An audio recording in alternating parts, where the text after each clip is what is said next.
அவங்கெல்லாம் யார்? கறிமீன்லாம் சாப்பிடாதவா, பக்தி முட்டி போடணும். அந்த உடைக்கிறதுக்கு தான் நான் குடிக்கிறேன், ஜாலியாக பேசுகிறேன். எனக்கு 2 பக்கம் நான் உங்களுக்கு உதவி செய்கிறேன். ஒன்று, அவர் தான் கடவுளுக்கு நெருக்கமானவர்னு சொல்லக்கூடாது, அதுதான் எப்படிங்கிறேன்.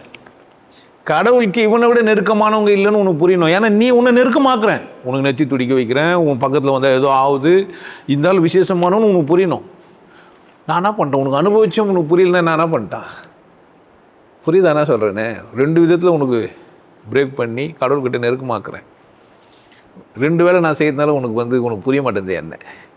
ஏன்னா நீ இந்த பக்கம் அசிங்கத்தை பார்க்குற. அசிங்கமாக இருந்தாலும் கடவுள்கிட்ட போக முடியும்னு புரிய வைக்கிறேன். உனக்கு நெத்தி துடிச்சிச்சா, உனக்கு ஏதோ ஆயிடுச்சா, நீ என்ன பண்ணாங்க தான் நிற்கணும். எனக்கும் குருக்கும் தானே டீலு. மற்றவங்க யார் உன்னை விமர்சிக்கிறது? எனக்கு தானே பிரச்சனை. நான் உனக்கு அனுபவம் தந்தேனா இல்லையா? உன் மாமியாரோ, உன் மருமகனோ, உன் பொண்டாட்டியோ, உங்கள் அப்பனோ, உங்கள் அம்மனோ, இல்லை உன் ஃப்ரெண்டோ சொன்னால் எழுதி ஒத்துக்கலாம். அப்போது உங்களுக்கு அவங்க பெருசாக தேடுறாங்க உங்கள் குருவை விடனா யார் பிரச்சனை இது? அப்போ தகுதி எங்கே போச்சு? உன்னை ஒத்துக்க முடியாது இருந்த உன்னை நான் ஒன்றா பண்ண வச்சுக்கிறேன், உங்ககிட்ட விசேஷம் இருக்குதுன்னு சொல்லிக்கிறேன். பிடிச்சிக்கணுமா இல்லையா? பிடிச்சி இல்லையே. நண்பர் சேர்ந்தால் கூட்டமாக சேர்ந்து குடி குச்சா, இல்லை கூட்டமாக சேர்ந்து பேசினா, என்னை அசிங்கமாக விமர்சிச்சா, நீ அவன் பக்கம் போவ. உனக்கு கொடுத்த அனுபவம் உண்மை தானே அது. டீல் உனக்கு எனக்கும் தானே. நான் உனக்கு எதோ செஞ்சேன் தானே, உனக்கு எதோ ஆச்சு தானே.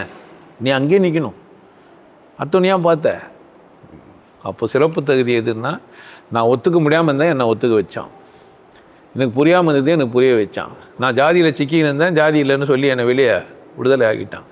அவர் அப்புறம் ஒருத்தன் வந்து சொல்லுவான் ஜாதியெல்லாம் இல்லைன்னு ஒன்று. அவர் யார் தெரியுமா? அவர் அந்த ஜாதி இல்லை, அதனால் அவர் என்ன சொல்கிறார், ஜாதி இல்லைன்றார். அவரே கண்டு உயர்ந்த ஜாதியில் வந்து என்ன பண்ணியிருப்பார், ஜாதி இருக்குதுன்னு பேசியிருப்பாருன்னுவான். நீ ஊந்துருவேன்.